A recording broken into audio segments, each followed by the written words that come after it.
I think at 10 you got to have the Bengals here. Look, they started slow. Joe Burrow didn't have a preseason, had surgery, a couple weeks before the season starts. So I think you got to give them a second. Deep breath. I think they're going to be just fine. But I can't also put them higher because I've seen them have, 6 turnovers in a game, and I saw them lose to Dallas and a backup quarterback. It was ugly. Right. So we've seen some really, really good, some really, really bad. At the end of the day, you've beaten Mitch Trubisky, Cooper Rush. You played Mitch Trubisky, Cooper Rush, you lost to both of them, and then you beat Joe Flacco and kind of Tua, mostly Teddy Bridgewater, though. So I can't put a lot of weight on the victories, but the offense is starting to click a little bit more. They need to run the football a little bit better. That's why they're not higher, I believe, because I think their offense would be better if they could run it more effectively. They seem like a team that's really going to compete throughout the season. I mean, they seem very competitive. They're not going to be an easy out in any matchup, I would assume. So I agree. At 10, I feel like if you're at least going to be in the top 10 of the power rankings, that's how it should be. Right, I agree. At any given Sunday, basically, anyone in this top 10 should be able to beat almost anybody in the top 10. Exactly. I think Cincinnati could. At number 9, I feel the same way the Chargers here. So issues are injuries, right? So we're having some problems. Our left tackle, Rashawn Slater, is injured. Keenan Allen's out. Khalil Mack's hurt. J.C. Jackson's hurt. Joey Bosa. Their top 10 players, if you put them on a list, 8 of them are out right now. It's not good. The good news is the first person on that list is Justin Herbert, and so he kind of makes all that go away a little bit. Yep. And I think once they get healthy down the stretch, they're going to be a really tough team to beat. I do worry a little bit about the Rashawn Slater, right? He will not be back. Yeah. But a lot of them will be back, like Khalil Mack, J.C. Jackson, Bosa, Keenan Allen. They should be back here within a couple weeks. I mean, he was the best piece on a really, really bad line. Yeah, right. And Corey Linsley as well, the center, who's the other bright spot, has been hurt as well. So, those guys, Rashawn will be out for a while. That worries me, but I think everyone else will be back, and they'll hit their stride. They'll be just fine. Yes. At number 8, you got to go with the Rams here. So I still have to respect them and keep them in the top 10 because you have Stafford, you have McVay, Cooper Kupp, Aaron Donald, Jalen Ramsey. At the end of the day, they are going to beat up on most of the league. The issue is that, I guess that's why they're at 8. They're not going to beat the top 7, right? On 8 out of 10 times, I don't think they beat any of the top 7 teams. Because I just don't think the run game, first of all, is not consistent enough. And we know, people think McVay is this spread them out, Cooper Kupp, break records type of offense.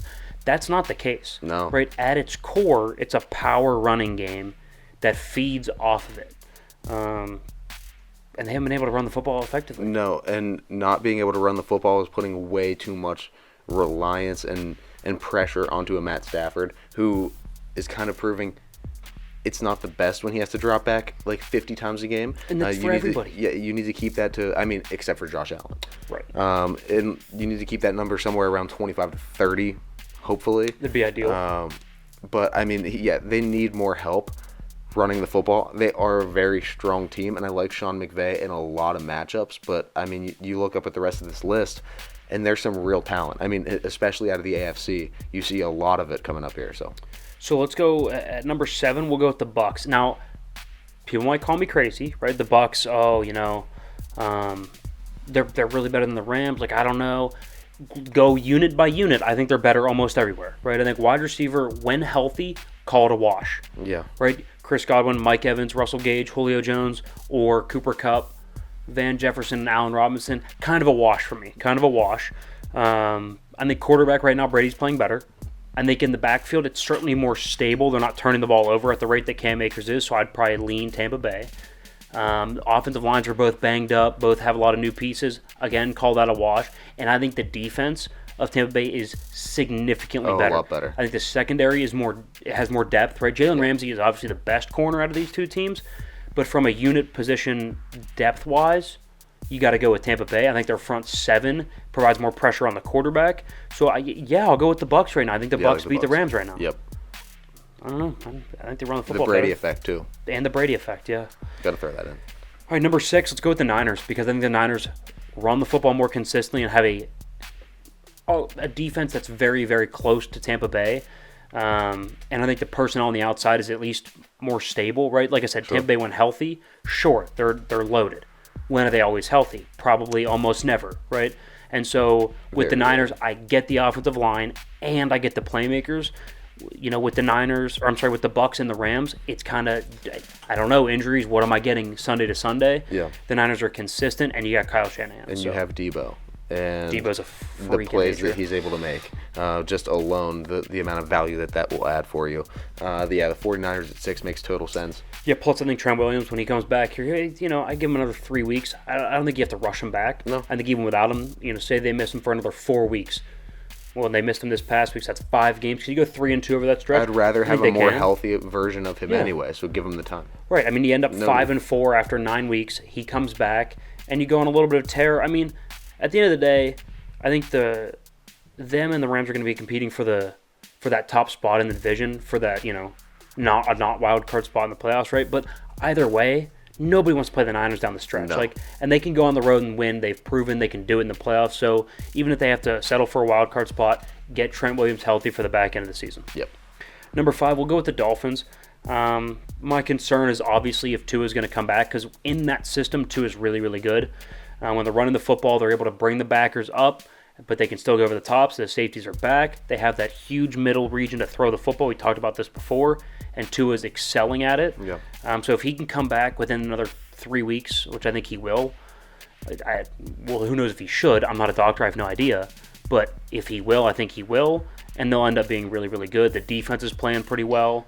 They've just been kind of killed with injuries, not only with Tua, but some other places as well. They have a solid roster and the potential to do a lot this year. I like their weapons. Jalen Waddle and Tyreek Hill duo is insane, and that's going to give secondaries nightmares all year. But the biggest question mark is at the most important position with Tua. His quarterback, yeah. So this is a team to watch that could probably drop.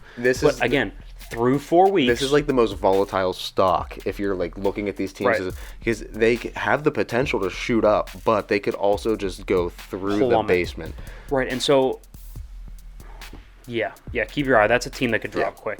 Number 4, let's go with the Ravens. At the end of the day, I came away from their 2 losses thinking they're just as good of a team, as the Dolphins and the Bills. Right, those are their losses. They're just as good, if not better, of a football team than I think they are the Dolphins, and almost as good as the Bills. I just think they need to get a more consistent run game from people other than Lamar, and I think they will. J.K. Dobbins is still working his way back from injury. Once he's back here in about 3 weeks, I think they're going to be just fine. And so far, their defense has played pretty well when needed in spots.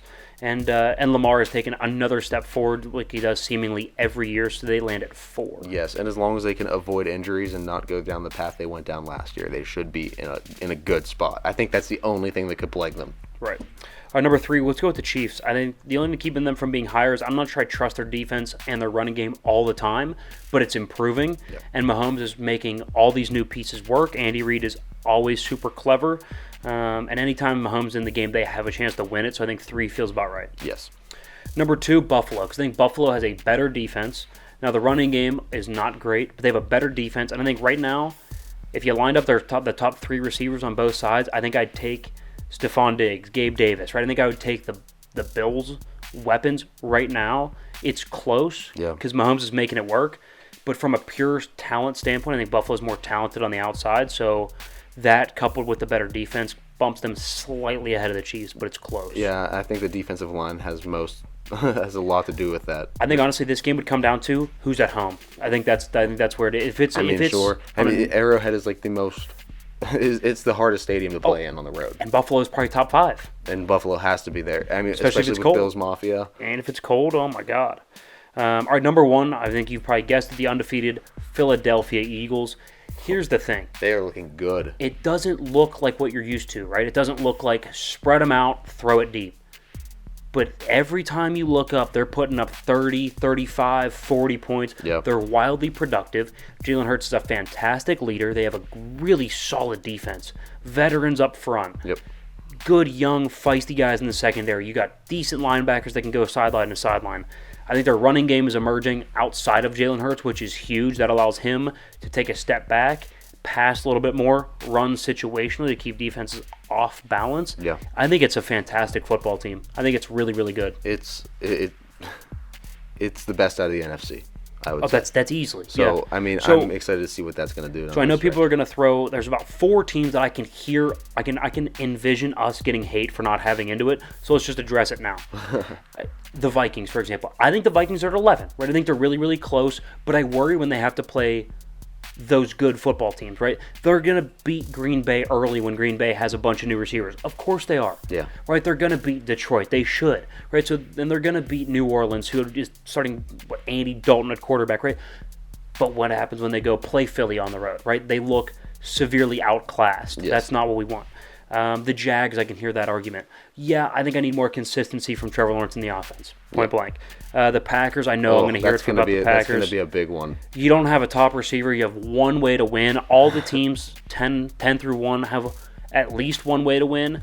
At least more than one way. So 2+ ways to win. The Packers, you have to run the football and pray your defense hangs on for dear life. And at 14, the Cowboys, I don't know if the next 12 weeks or so you're going to have Dak Prescott at your quarterback, not Cooper Rush. Yeah. I have no evidence to tell me that is a sustainable way to win. No. And their schedule gets terrible. Bold take, they're going to win only one of their next 6 games. They're going to go 1-5 of the next 6. They don't have what it takes to sustain the success, and that's our top 10 NFL teams.